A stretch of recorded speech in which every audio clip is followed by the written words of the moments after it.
So we're out in this amazing forest. I am looking for something very specific to paint, and that is golden larches. I've never painted them, and they're so inspiring. The whole forest is just glowing right now. I'm so overwhelmed with inspiration. Wow.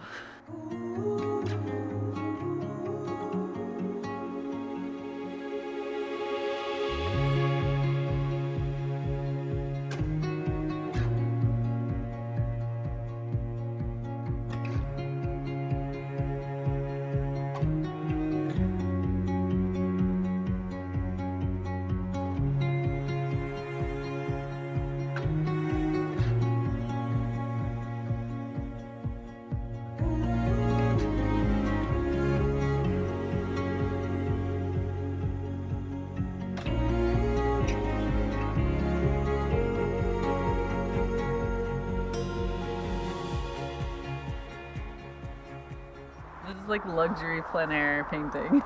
We lugged all this stuff out here, hoping to paint a golden forest, and now it's really cloudy and rain is on the way. We were just messing around taking photos and videos for 30 minutes when we should have been painting. I should have been painting. It's still beautiful, but my goal is to practice that illuminated golden effect that happens when the sun pours through the larches and the birch trees and everything.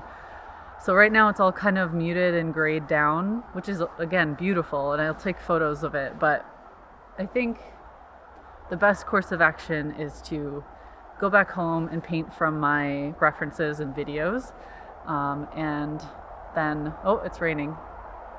Oh crap. Yeah, maybe come back in the next few days if it's sunny again. This is just what happens in Scotland, or most places, I guess.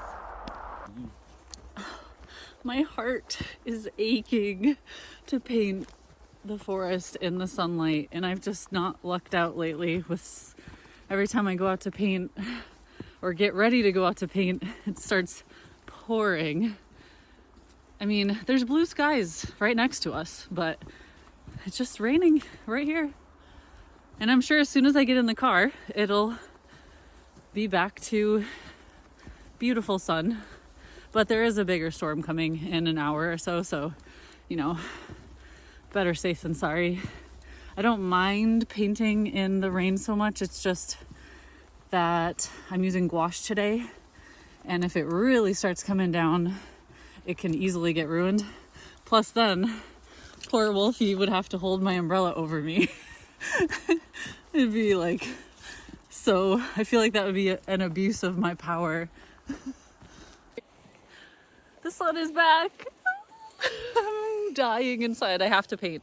Just gonna do like a 2-minute painting, 2-minute color study or something, just in case. Oh my gosh. It's just so insanely inspiring and beautiful. At this point, Wolfie basically forced me to sit down to paint so that I wouldn't spontaneously combust. And I was really grateful because even though I knew I had very limited time, there was a big storm headed our way, I was obviously flooded with inspiration, and that's the best time to paint. However, it can also be overwhelming. Like when I was looking around, at first I was like, what am I even gonna paint? I want to paint everything I see. So I started with a random little mossy stump just to like get warmed up, even though both paintings would have to be quick. And then, of course, I wanted to paint the trees, but my time was cut very short. And that was sort of the beginning of my frustration because, well, you can't control the weather. And even if you would give anything to paint for 20 minutes longer, it's just gotta end. Okay, I did 2 really tiny little sketches. We have beautiful blue skies here and dark skies moving in this way. So it's time to go. I'm gonna take this mess back home and learn from it. Sometimes this is just how it goes. Actually, most of the time, this is how it goes. I gave myself 5 minutes for that painting and should have known not to paint so thick because it takes longer to dry, which means it's a lot harder to layer. You know, all those lessons. But the good thing I can take from this experience is seeing it in person and really paying attention to the light, the shadows, the colors, plus all my reference. It helps me paint a lot easier back in the studio if I really pay attention when I'm out here in person. I have to admit though, I was rushing a lot and that was frustrating. But I could have just not painted and then my experience wouldn't have been quite as rich. I think it's worth it, even if you only do 2 to 5 minutes outside, plus you take your photos and videos, and then head back to the studio for a more thoughtful and detailed approach and really study it. So pretty. Stupid rain.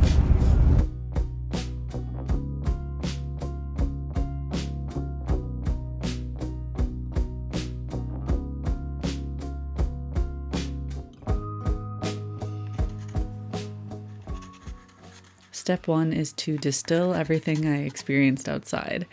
Maybe that's in the form of a few small sketches, or maybe it's a slightly bigger, more detailed study. But either way, I try to consider it a warm-up to keep myself from going overboard with detail and getting stuck on little things.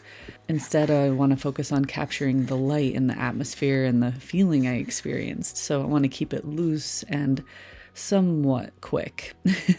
I still will take proper time to make certain marks and not rush too much, but I try to limit this one to maybe an hour at the most.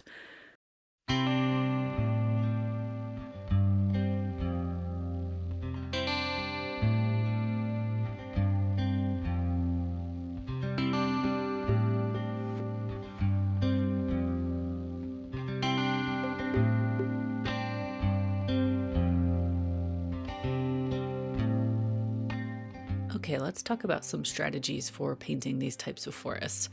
For one thing, we have to make sure we don't oversaturate everything, otherwise there won't really be a focus. So for me, the goal was to paint these glowing larch trees, which meant those should be the brightest and most saturated parts of the painting. In this warm-up, I was more focused on how to layer a ton of detail so that there was a lot of depth in the forest. So my first step was to start from the very, very distant elements, painting all of those hazy trees in the background with more desaturated color and a lot less detail, so it was very wet into wet at first. And then slowly building up the depth with added thickness, and I was also darkening the undergrowth so that the foreground elements would stand out against it.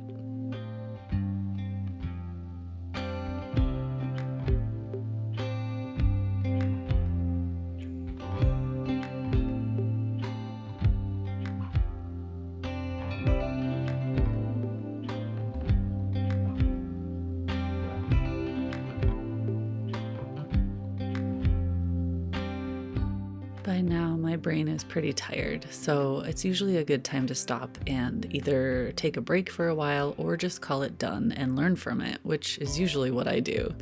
I like to have pieces like this that are an immediate response to what I experienced, and then I can use this along with all of my references and videos to paint something more detailed the next day. Coming at it with a fresh mind and fresh eyes is so helpful. I'm often very inspired when I first wake up, so after a quick cup of coffee, I get to work.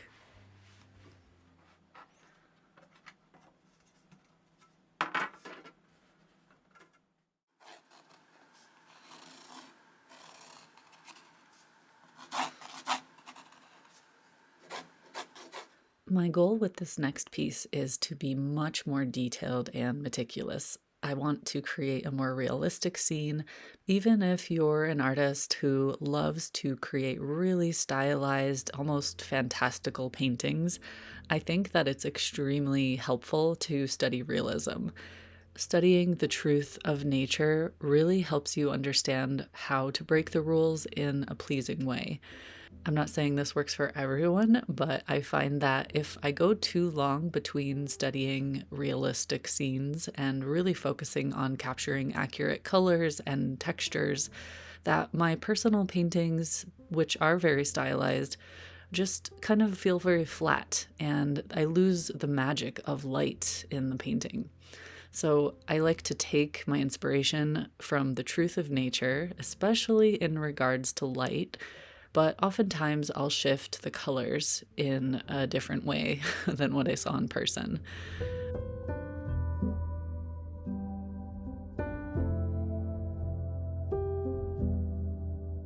So the scene I'm painting now was a section of the forest that was a little bit darker. It was in shadow with little streams of light coming through.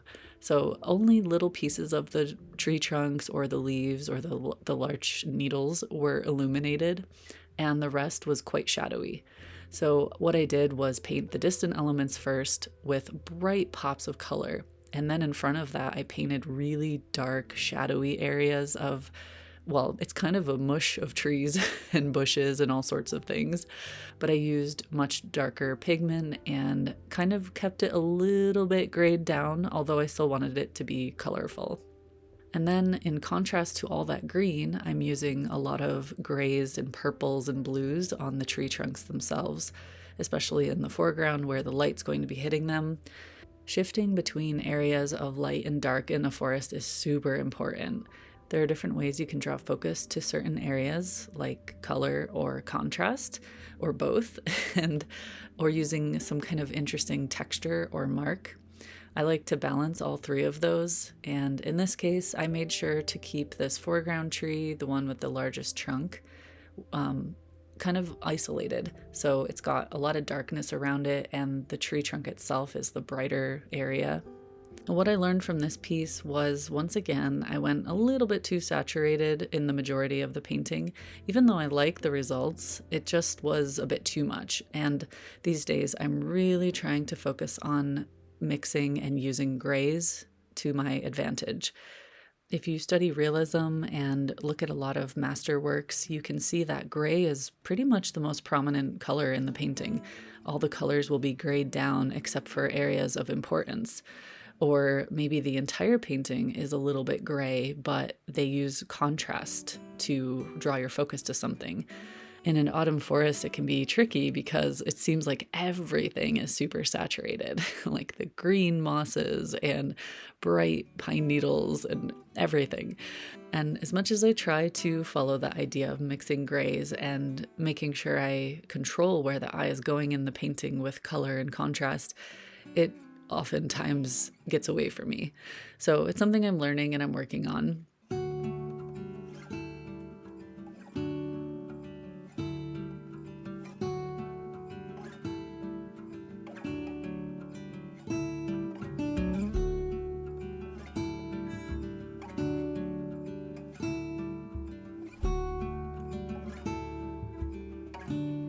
I'm sure I'll get questions about my supplies. So I'm using Bao cold press watercolor paper, along with my own custom gouache brushes and Shinhan designer gouache. The gouache and the brushes are included in my monthly gouache tutorial boxes. There's still time to pre-order those, and each month you'll get gouache, brushes, and a full step-by-step tutorial delivered right to your door. I'll put a link in the description where you can see all the information.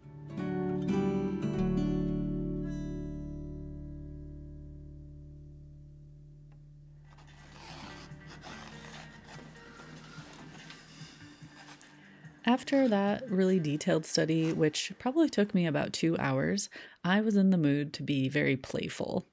I wanted to allow myself to use any colors I wanted in the moment, and you'll see in the end, the result is quite powerful. I used a lot of saturated color and I really focused on getting that glowing effect with all of the backlit larch trees. I think this one turned out to be my favorite, but that's probably because of my mindset. Although I was still trying to study realism to an extent, I was really allowing myself to just play. I think that it's so psychological. I don't know about you guys, but I really struggle to allow myself to kind of let go and have total creative freedom in a painting unless it's a sketch. In my sketchbook, I'm completely free to be who I want, and I usually paint my favorite things on random pages in my sketchbook that rarely see the light of day.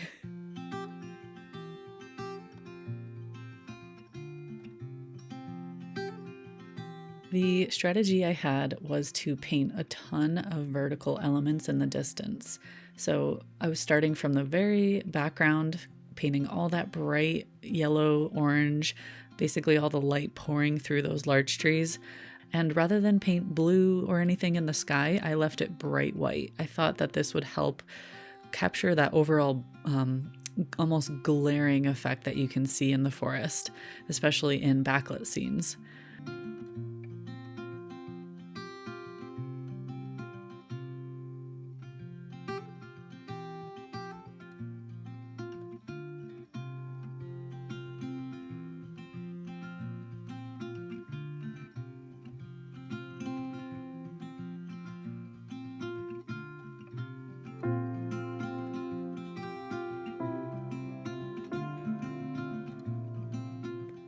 As I continue to layer the oranges, yellows, reds, and kind of muted warm tones in the distance, I slowly work my way forward, adding thicker and thicker paint. One of my techniques for painting these stylized foliage marks is to dip my brush in the paint and then spread out the hairs with my hand before touching the canvas. And I try to use my brush as creatively as possible. So I'll use different sections for different types of marks, rotating it or using just the points or the edges, and a lot of dry brush. So I let my brush dry out or constantly touch it on the paper towel so that just the pigment will come off onto the paper. And when you're using paper with a lot of texture, it's a lot easier to create those dry brush marks.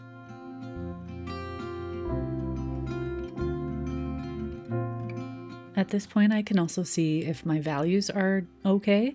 And I noticed that the forest floor in the distance, right behind my two foreground trees, was a little bit too light. I wanted to darken that so that anything I did in the foreground would stand out just a little bit more. I also wanted to remove a bit of the green saturation from that area, so I mixed my burnt umber into my colors while I did that. I really liked the idea of having this glowing canopy that shifts down into cool greens and blues in the foreground.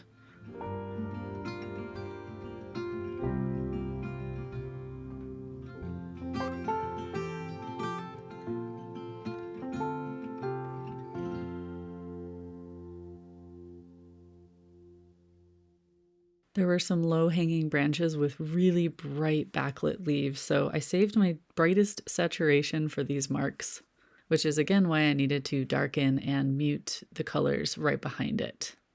Something I enjoy doing is using almost abstract or really messy marks, so when you look at it up close, it's kind of crazy, but then when you back up and see it all together, it makes sense.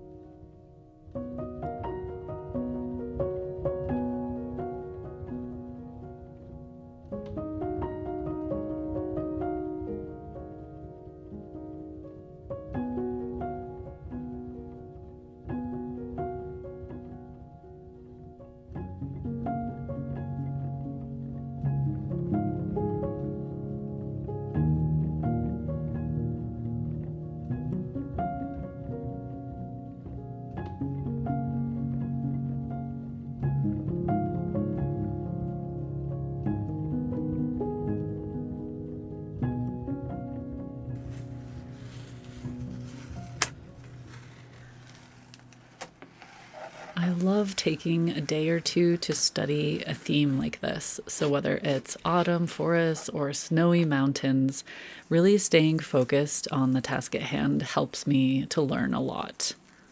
Repetition is also really important. Not that you have to paint the same exact scene every time, but maybe take 2 or 3 reference photos from the same hike or theme in general and paint them once or twice each.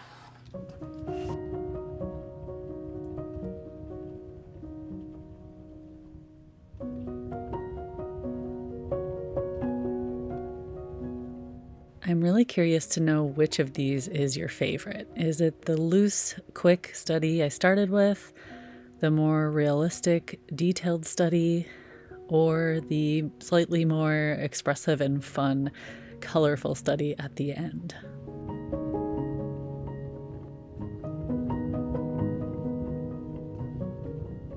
I'm definitely going to keep painting autumn scenes for the next couple of weeks because I'm just so inspired. But unfortunately, it has rained every single day since I went out to see the larches. So, pretty much 6 days in a row now, and there's no end in sight. But maybe I'll get lucky one of these days and get a nice sunny day and I can study outside in the forest. If I do happen to have a chance to do that, I'll try to record it and share it with you all. But that's it for me here. I'll see you all again soon. Take care, everyone. Bye bye.